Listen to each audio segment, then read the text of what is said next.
And welcome back to the hottest marriage show in the world. It is I, John D, and the... Dude, How are you doing? I'm doing well. Are you? Anyways, welcome to Doing Too Much. We are the podcast that have conversations about remarkable things that are happening in our household. And I wanted to bring up something before we get into what I really want to talk about. But what did you think of that walk we just came from? It was great. Hey, oh yeah. So we went on a walk and we finally made our kids go out with us. And to have a conversation with our kids is always so crazy because they are so naturally more evolved than me. They're thinking how they view life, relationships, people, and not just relationships like romantic, but just who they'll let in their circle. I love that. I love learning more about them. Yeah. You know what's so crazy is that my father, his only criteria in dating was, he said he didn't care what she looked like. It just better not be a man. And just thinking about, how that could curve somebody's perspective. Not saying that I was looking in that direction, although I did think about that as an adult to make sure that I wasn't following. I wanted to make sure I was being true within myself. And it came to the determination that I was just attracted to women. So, but to be able to have conversations about your kids or with your kids about having just free thinking without being judged, you get different answers from your kids. Yeah, my dad said just don't bring him no mixed grandbabies. That was his requirement. And she still brought mixed grandbabies. I did. Not the mixed he was talking about. Oh, I know. But just to listen to how broader their vision or perspective is going to be in life. Mm-hmm. I was talking to somebody today. We're just saying we're just helping our kids to make better decisions when they leave. Mm-hmm. Like we're trying to create this foundation so that they can make the best decisions so that it's just growing versus, staying the same or going backward. Mm-hmm. And the relationships, the way they look at relationships was so peaceful. It was almost like how did we get this? These kids have never matched us though. Oh yeah, they definitely. So if you just like, it's a different generation of kid. Yeah. Like our influences, the way that we grew up, wasn't very. All the things I've tried to instill in them, y'all, they just be like, "Mom, we don't believe you. We need more people." I'm like, but they're like, "No, mm-mm." Yeah, their non-negotiables are different than what my non-negotiables were growing up.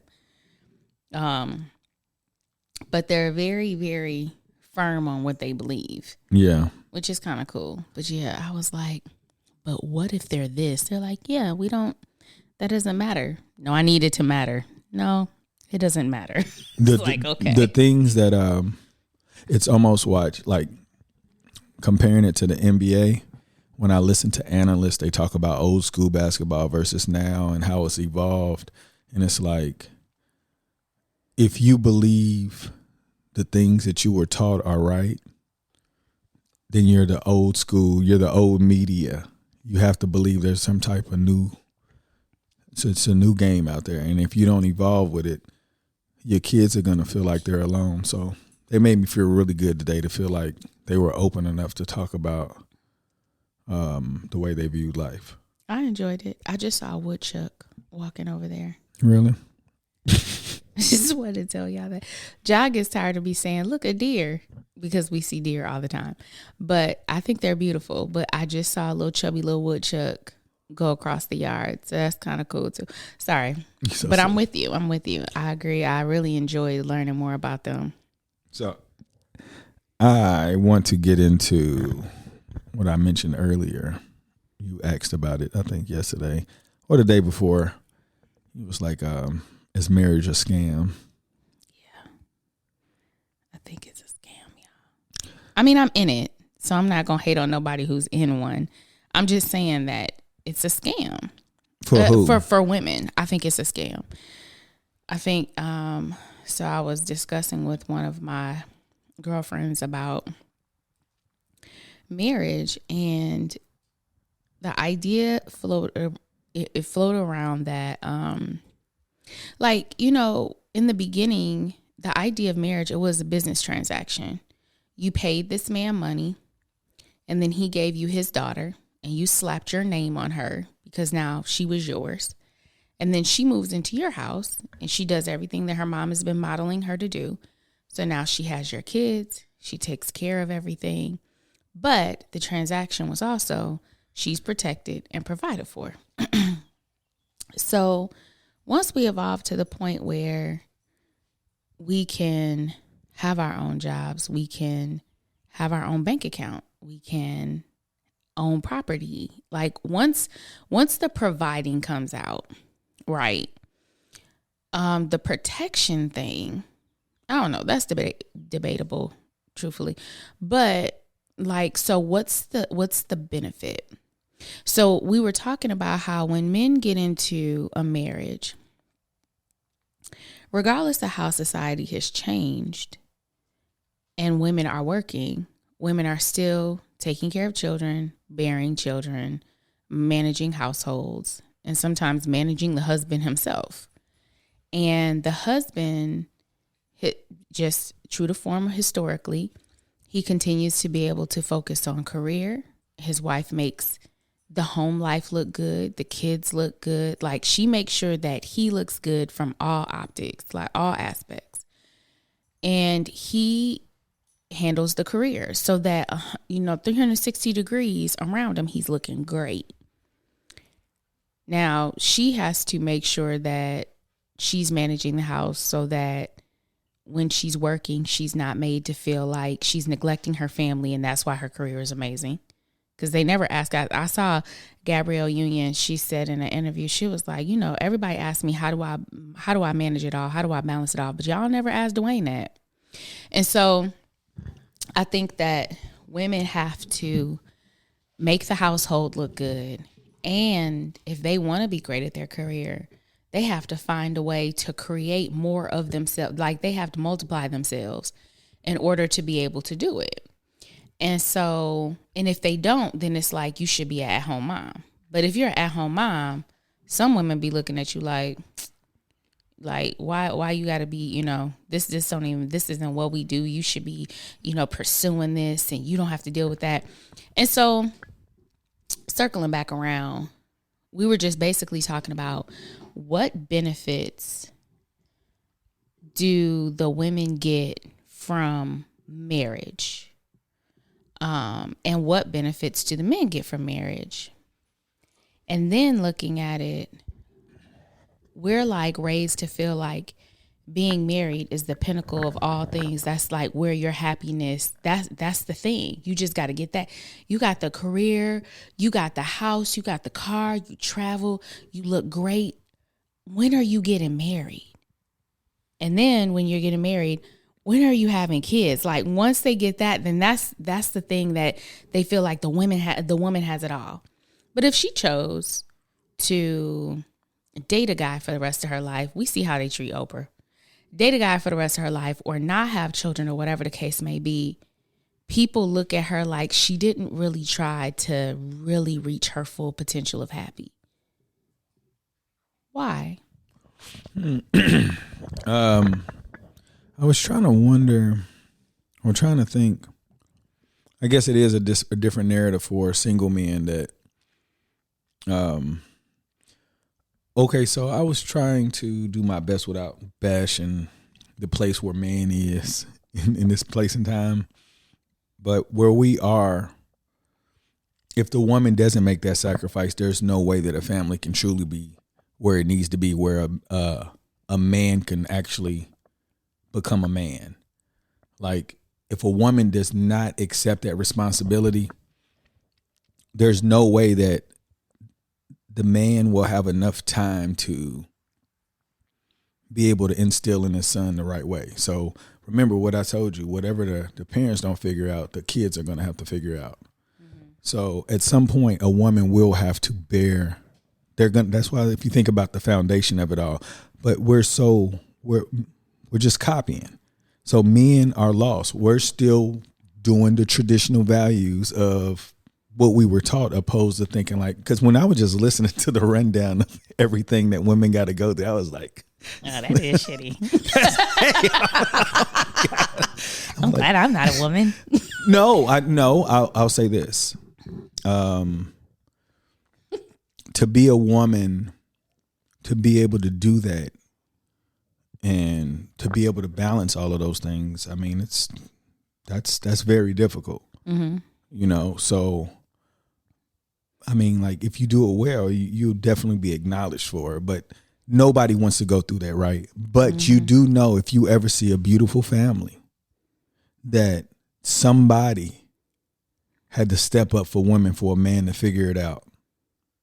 I don't understand. Somebody had to three step generations, up for a woman. three generations from now, right? Okay. The woman will never talk like you again. Okay. Not never. Okay. A woman won't speak like you. That it's a scam. Yeah, because the women in our family will already know what a man looks like, and our men will already know how to treat a woman. Yeah, and then that brings about the whole idea of, okay, so how do you raise your kids so that, truthfully, is how do you raise your son to be a partner and not a husband? I think that there's a difference. And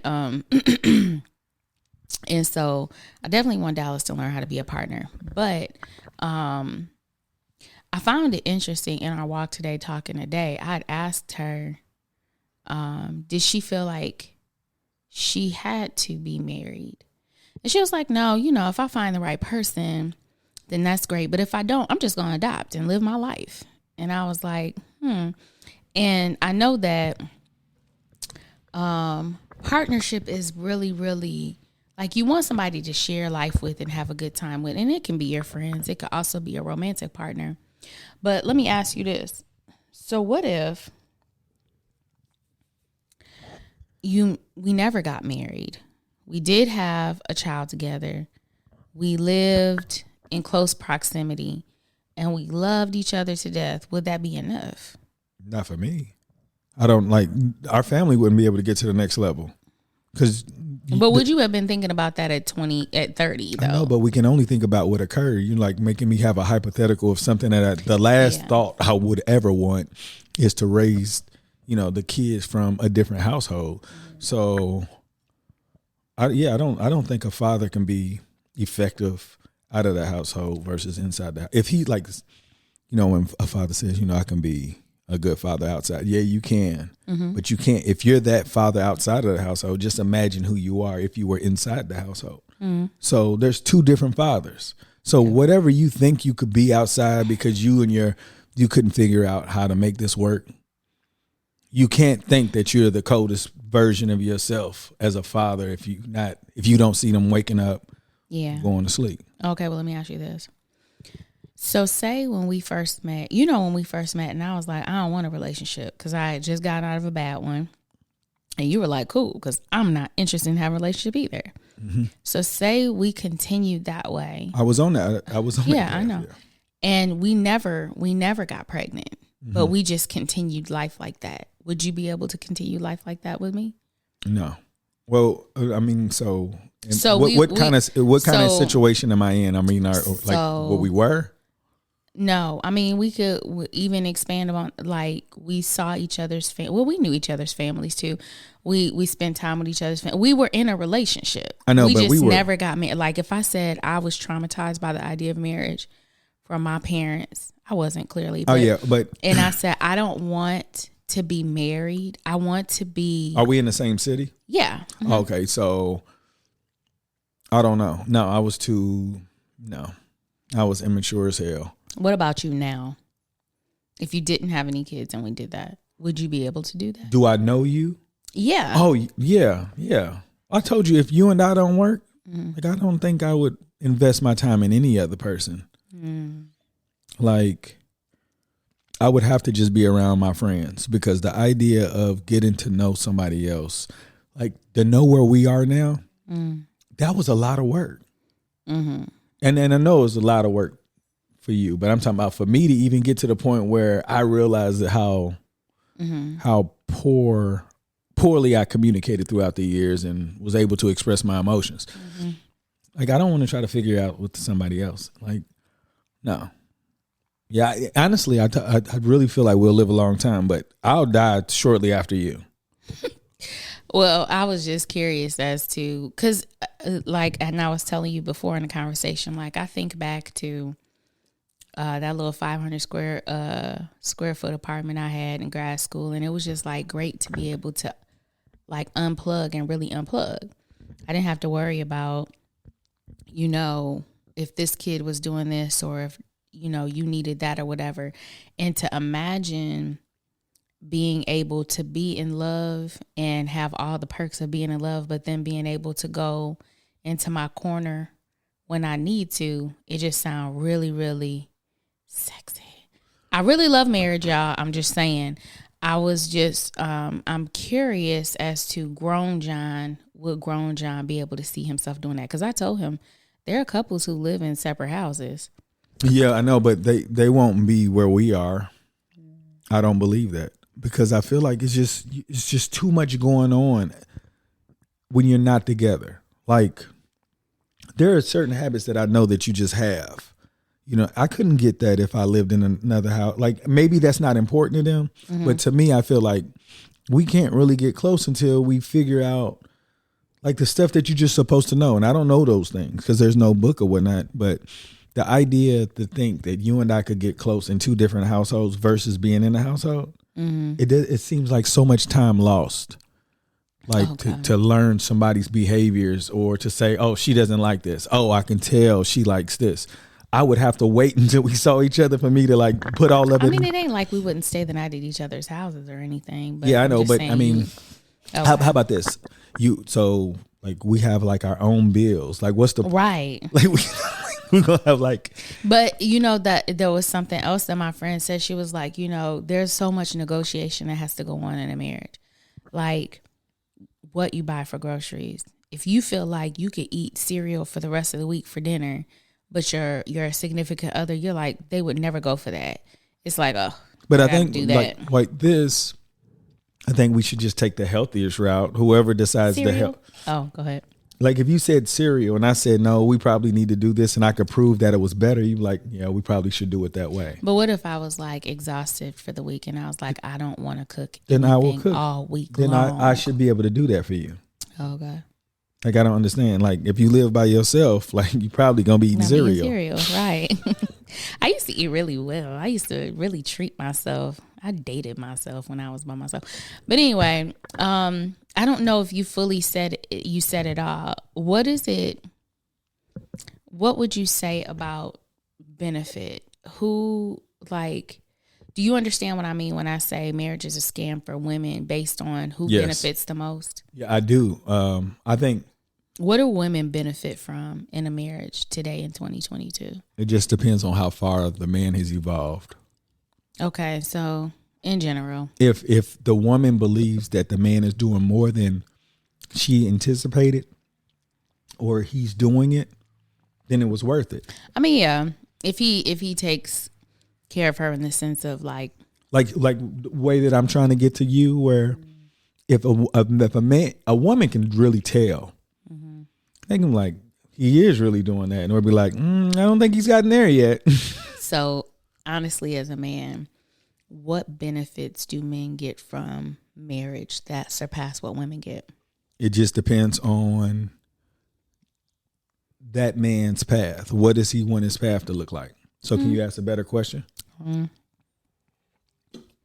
Okay. So as an example, can I use the example about the luggage?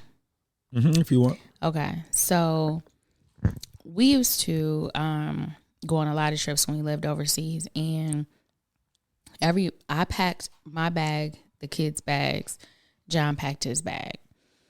Then I got to the point where I started teaching the kids to pack their bags. And one day, John had to go out of town, and he had to fly out after work. He didn't have time to do his bag. So I was like, okay, I'll pack your bag for you. So I pack his bag, and I'm thinking to myself, okay, whatever he may end up doing, I want to make sure he has, what if they go out? What if they have this? What if they have that? Blah, blah, blah. So he goes on this trip. He comes back. He said, that was the greatest bag I've ever had. It was like, there was stuff no matter what, whatever anybody wanted to do. Because John went on trips with a book bag.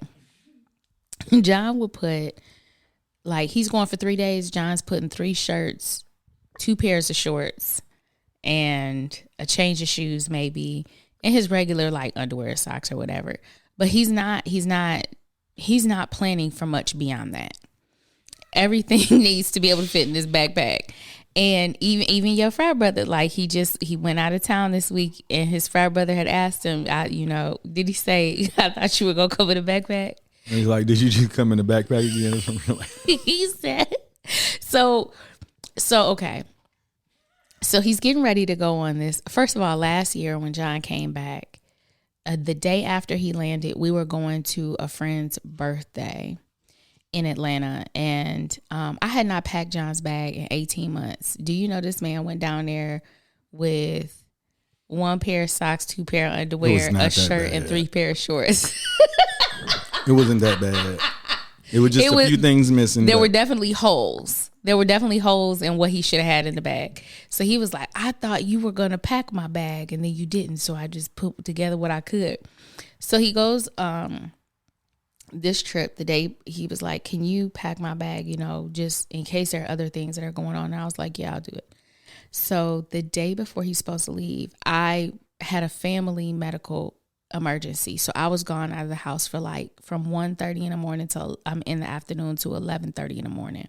1:30 in the afternoon to 11:30 in the evening, 10 hours. And when I came back the next morning at 3:30, I was supposed to drive John to the airport. So I go into the closet. There's his luggage. There's some clothes on the floor, but I'm figuring, it's just stuff he chose not to wear. And then I go to sleep. So he wakes up at 3:30 and he's moving around. He said, why didn't you pack my bag? Now, first of all, let's fight, because I've been gone for 10 hours sitting at a hospital. And this man, he was walking around the house. I said, do you have your socks? Okay, how many shirts do you have? We were going through fooling. No, I'm not. I'm serious. We were talking about it while you were walking. So I'm sitting here thinking John's packing while we're talking. So the fact that he didn't pack his bag, I was like, dude, what in the world? First of all, you're telling the story wrong. What? You said, grab these things and I'll put them in the bag. I said that before I left. I said, grab the things, and then when I get back, because I thought I was going to be back at like 4:30. You and I were talking on the phone when I was grabbing these things. Okay. You said, John, grab this, grab that, right? I definitely said, John, grab this, grab while we were on the phone. Okay, I might not have remembered that part of saying that I would still do it. But I was thinking to myself, I'm so glad that he's handling this right now, because I'm going to be so tired, because I just couldn't figure out when her surgery was going to be done. So we get, when I get home, I'm so tired and I see this bag. So I was like, okay, he's good. But when he yelled, like, it was really like not a yell at you. It was like oh no, you didn't pack my bag. I was like, is this dude serious? So then I'm saying, okay, that's a benefit of having a wife, is that you would feel like, I don't have to worry about this. So then I said, John, did you go to bed early? And you're like, no, I went about 11. So you went to sleep 30 minutes before me, but you were kicking it with your friend. And so I'm sitting here thinking to myself, my friend was gone by 6:37. I know, but then you stayed up until 11 and you still you wasn't like, oh, it's getting late, maybe I should just pack it anyway. You're like, I'll wait for her to come home. No, yeah, that didn't cross my mind, because I felt like, hold on, check this out. The reason why we're having you pack it is because it'll be packed correctly. It's not because I can't pack my bag. So is it like the way I organize it or the things I put in it? All of it. It doesn't matter. It doesn't look like the way that I put it in so wait, y'all. So then I was like, like it's almost 4. I said, okay, I'll pack your bag. He said, no, it's okay, I got it. So this man unzips his suitcase and grabs the stuff as it is on the ground and lays it inside the bag and just zips that thing up, and he's on his way out the door, right? And so this kind of having this conversation spurred the conversation with my friend about marriage and who benefits more. And so it's like, men have the benefit of knowing that there is someone who understands that their role is supposed to include taking care of him. But men are not taught that a part of their role is to take care of women in that way. They're still operating off of I protect and I provide. Well, see, I think the biggest problem I have with this is because if we look at why I don't know how to pack a bag. No, well, go ahead. Like the reasons why I don't know how to pack a bag.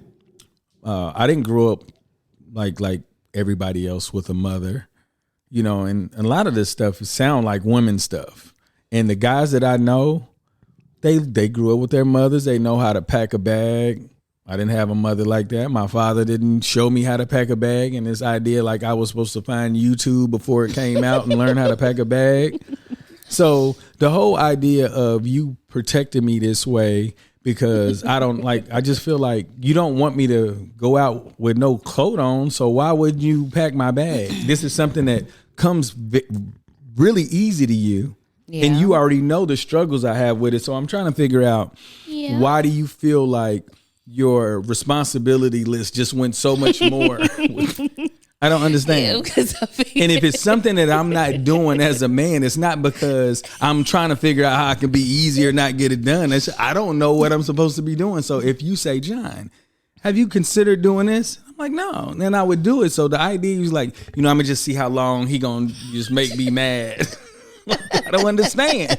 Like, do you think I'm like trying to figure out this will really set it off? No. But I'm still saying like, okay, so in the end, we know that the balance that is imbalanced as far as the benefits of what someone gets from marriage. We both get to have a family. We both get to have a partner. I don't think that's fair either because what you're saying is almost like you really feel like you got the shitty end of the deal. And when I say that, it's like you could have really got the shitty end of the deal. And I agree. No, aside from what I'm saying to you is, okay, there are things that we both benefit from. We get to grow a family. We get a partnership. But when a man comes in, he comes in with an expectation that there is someone else. So are you talking about me or are you talking about men? Generally, because, and you as well, when we came into this marriage, like there's an understanding that your household overall, your children and stuff like that, it was managed. Like you didn't have to wonder what was, are the kids home, their homework going to get done? You didn't have to worry about the details. I don't think any man. But that's what I'm saying, men in general. So you come into a marriage and you understand that you're going to have a life. And very much so what that life looks like depends on the caliber of the wife that you have and how she can create this life for you. All you have to do is make sure that you can provide. Are you telling me that when this was going on that you didn't think that was your job? Yeah, but that's what I told you. It's a scam because this is what we're taught. I'm saying it was a scam. I get it. It was a scam then. No, so it wasn't a scam way back when it was like the dowry and then because the woman wasn't working. Oh, no, I get it. That was her agree. role. But now that a woman works and she does this role, it's like when we walk into marriage, we walk into understanding that if we want a career, we're also accepting a second job. But you know who gets scammed? The one that does not have any experience in their capabilities. So if you got into this knowing that you were going to do that. But what I'm saying to you is that I have been conditioned, as most women. It's the same way as men. Yes. But what I'm saying to you is, so I walk into this knowing I'm taking on a second job without understanding the concept that I'm literally taking on a second job. Mm-hmm. And you're coming in and you're like, it's not crossing your mind that now I have a second job. See, so no, you're right. But I'll tell you this. Mm. You had the mindset of doing that anyway. I didn't have the mindset for you. I know, but I didn't have the mindset for you to do that. In my head, I thought I was going to do 50%. And I didn't know. You? First of all, you couldn't even describe the things you were doing. No, but what I'm saying is no shade. No, I'm saying, but you said, but were you, my intent was to do what? Because I wanted to do 50%. I said, look, whatever it is, if we don't work out, I don't want you to be able to say these things. I said that. But if you can't get me to understand, like in my head, I thought I was doing it. I look back, of course, I was not pulling my weight. But I didn't know I had that weight. Well, I mean, even in the stuff where I would be like, John, let's go, like the infamous, let's go to the museum. When I was like, let's go to the museum, and you were like disgruntled the entire time. Did you feel like you were doing their 50% of doing family activities? See, it's interesting how you're asking these questions. Like, look, Chick, no, this is what I'm saying. You knew how I grew up. So I could say this, that you did a horrible job with finding a mate. Shut up. No, because now I need you. Yes, no, okay, if you're gonna, I got you. I did. Go. Horrible job. I did. So if you're going to bring up those things, you got to know, since your job was so horrible in picking your mate, you had to go through those things for me to get to this point. But you know, the thing is that who you were I really, and this is how I fell for it. And not necessarily that you tried to make me fall for it, but because you grew up in a home where your father was the primary caregiver, in my head, your dad was doing everything my mom was doing. I was like, he was raised by his dad. So he knows what it is for a man to take on all the responsibilities of caring for a kid. So in us caring for children together, you wouldn't be the kind of dad that would just be like, sitting by and let me do whatever. Because you've seen, it's been modeled for you that a man does all of these things. Now, later on, I learned that these were different parents who were raising these kids. And so I couldn't assume that your dad was doing what my mom was doing. But when I was choosing a mate, I literally thought I was choosing somebody who was going to like go 50-50 because it had been modeled that was the role a man was supposed to take in the house. That's what I thought. Now, in this case, it backfired. But what I'm saying is, if we're all taught that this is what it's supposed to look like, if we're all taught that this is our role, but society and expectations and roles and responsibilities have changed. But what I want to draw attention to is that women's roles and responsibilities have evolved and changed, but expectations for men hasn't. And we continue the same process thinking, oh, this is what I'm supposed to be doing. And men are continuing the process thinking this is what we're supposed to be doing. But we're both doing like outdated.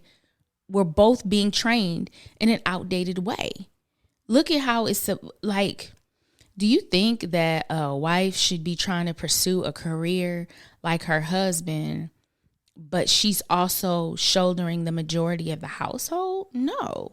But that's how it goes in most cases. And women are, because we're taught this way and all the messaging is telling us this, when we walk into a marriage, we already know that this is our expectation and we've seen it done and managed by other women. So we think this is just what we do. So what's the problem then? It really shouldn't be. If we're in a partnership, then once that role had changed and women started working, then the responsibilities in the household should have been leveled out. Because now this woman, the man didn't have to do anything because he was working all day and then he came home and he was tired. But what if the woman is working all day and she comes home and she's tired? It doesn't cross anybody's mind that like it's not a natural teaching to any of us. Like, when your wife is working as much as you, so when y'all come home from work, you're both tired. So do you know married people where there's a woman cooking every day? I don't know. I don't think about other people's household. However, does that happen in our house? No, but don't act like it was like always where we were always rotating dinners like that. No, but I just want you to know if I'm asking a question, mm-hmm. I'm thinking it's between you and I, but then you make a comment like it's a general comment. No, but because I'm trying to make it general because it can't be too individualized to us because. So I was asking you if you knew women that were cooking every day. So I wanted to see how, because I don't know any woman that's married that cooks like the traditional sense that you're saying. So I'm trying to figure out what messaging. Okay, so after say we're sharing cooking, right? Are we sharing everything? Like, do you know relationships in which you would say that the man does the majority or he does equal? No. Yeah, and so I'm saying there's still an imbalance. You still see an imbalance somewhere, right? So I guess it doesn't have to be grotesque. It doesn't have to be grossly different. I'm just saying, I said grotesque. It doesn't have to be grossly different. I'm just saying, is there still an imbalance, but you know that she's working hard every day with you. Like, y'all are going and you're working, but when she comes home, nobody has taught that man to think, like, she's doing the same thing I'm doing. So let me see what else I can do around. It has to be asked. Like, can you help me with this? Can you share some of what I have to? Can you take something off my plate? So I guess you further double back to what you were talking about earlier. Like, why does a woman have to do that? Because a woman is eventually going to have to do that to get to the stage where they can raise a man to know what they need to look for, and a woman to be able to recognize a man who can do it. It's a generational thing. But what was just really getting me is talking to a friend and us looking at it and saying, you know, our generation, the generation of women who started working, they had to do some level of negotiation as well to be able to make that money and do. So they were like, look, I'll do the house and I'll do the job. But as we went on, there was no renegotiation. Like, nobody was sitting at the table. And so I'm saying right now, today, our generation, are we all looking at it and renegotiating these roles and responsibilities? I don't know any man that wanted their woman to do that anyway. It became that because there was all the women that were qualified to do that. If the way that I look at history, men would rather be just responsible for all of that. They don't want for women all of what? Like, for the household. Like, so the man would want to be responsible to be for the breadwinner, taking care of the kids and stuff. Oh, you're saying they would want the traditional role? Yeah, that's because that's what I'm saying. So, like, the whole idea, you're making it seem like it wasn't no negotiation. You decided to accept the responsibility. Man didn't tell you to do it. You had to do it because you had to do it for some type of survival or whatnot. You had to. I get it. I'm just saying that the negotiate. You made it seem like men said we want you to go to work. No, so what I'm saying to you is right now, in 2022, we are not in 1952. And so I would like to know how many people have really renegotiated based on that understanding so that marriage isn't a scam anymore. It's not something where people put a red bow on it and have streamers and stuff hanging out of it and give it to a girl like it's a gift. And really, when she opened it up, it's some work overalls and boots. Like, let it be. It's given to us as it's the pinnacle of where you've reached happiness in life when you're married and you have kids. And it's supposed to be like, wow, I've made it. But when you walk through the door, you've really made it to working 2 jobs, maybe 3. And so what I'm saying is this is what it is now. And we can see that there's an imbalance in benefit. Before, it was he provides for me and he protects me. She manages my home. So now he provides, I provide. ADT protects or ring alarm protects. That's right. Okay, I'm playing. Okay, stop. Okay, so he provides and she provides. But then the unspoken rule is that the inner workings of the house are hers, and if she needs help, she can ask. See, that's what I'm saying. You're making a lot of assumptions, and that's like, you don't think that's how we're taught? No. Maybe that's how you level. I don't know. I really don't know. And I don't want to like tell you how women think, but I don't think it's fair for you to say all of those. Maybe that's how you were taught. But everybody looks at it differently. So you don't think girls were taught, and it wasn't modeled to us that when we got married, we would raise children and we would take care of the house? Not when I was growing up. Mm-hmm. I think we talked about that. It wasn't like that because women became independent, like as our age when they became adults. Mm-hmm. So the idea when women were like, singing the independent song and stuff, do you think that they were marching to the Independence song when they got married, and they were like, okay, so now when we in this house, you doing exactly what I'm doing. I didn't hear them songs about that. Oh. So I don't know. Beyonce used to sing it. Okay. Well, I mean, it is what it is. I'm just saying from a woman's perspective, when I'm looking at the messaging I've gotten over time, it just looks like they dressed up a lot of work to seem like it was the big reward. And truthfully, what they should dress up, they should be posting it as, is this is a lot of work. I don't think that they don't make that the main message. They make it like, this is like the dress and the children, and it's going to be so cute, and it's going to be one. But I think that I would have appreciated knowing that it's like, hey, if this is the path you choose, you just got to know that there's work in it. Like, they don't tell you there's work in it. Not like that. I think that they romanticize it. I'm not going to say that they don't, but I think it just shows to prove that if you get caught in a situation like that, you don't think very much. Because so all women who got married in the way that you're describing, if they have, I don't want to say that I don't like. Okay, go ahead. Let me finish it. Mm-hmm. The way that you're describing it, if a woman gets in a situation like that, she did not think very much, because if she can provide and let ADT protect them, and she didn't negotiate the rest of the part, she did not think about everything else. Like, why would you think a man is going to say, hey, this isn't fair? Like, a man, in order for them to say that, has to be like exposed to something else. Okay. And if you're defending that, then that man wasn't exposed to something else, or that woman's not thinking and accepted all of that responsibility without thinking. I think you're missing what I'm saying, in the sense that I'm saying, and this is why I'm generalizing it. It doesn't have to do with the person as an individual. It has to do with the messaging, and it has to do with what people are taught these roles are once you get into it. I'm not saying you, young man, are a jerk because you get in a marriage and you feel like your wife is supposed to take care of everything. I'm not saying you, young lady, are dumb as hell because you got in here and you didn't think that you were going to have to do all of the work in the household and work a job. I didn't say that. I was saying that the messaging is continuously telling us this.